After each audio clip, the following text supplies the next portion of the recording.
ننکانہ صاحب پنجاب پاکستان کا railway station بر صغیر پر انگریزوں کے دور حکومت میں تعمیر کیا گیا تھا۔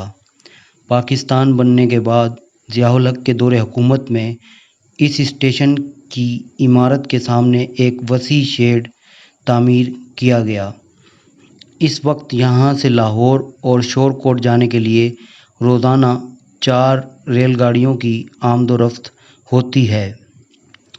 موجودہ صورتحال یہ ہے کہ ماڈل ریلوے اسٹیشن کی تعمیر کے لیے پرانی عمارت کو توڑ دیا گیا ہے، جبکہ قریب ہی واقع ریلوے کے ریسٹ ہاؤس کو عارضی اسٹیشن کے طور پر استعمال کیا جا رہا ہے۔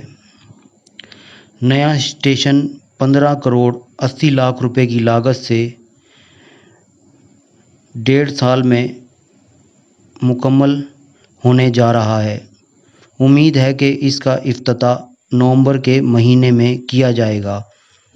اس منصوبے کے تحت یہاں نئی انتظار گاہیں، معیاری فوڈ سٹالز، جدید سیکورٹی سسٹم، مسافروں کی سہولت کے لیے ویٹنگ روم اور دفاتر وغیرہ بنائے جائیں گے۔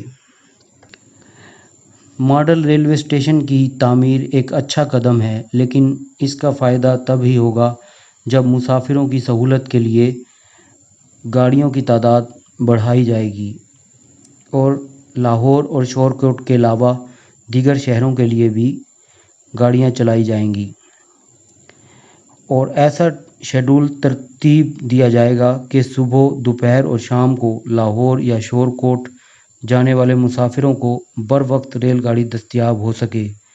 اگر ایسا نہ کیا گیا تو ماڈل ریلوے اسٹیشن کی تعمیر بھی ایک نمائشی منصوبہ ہی ثابت ہوگا۔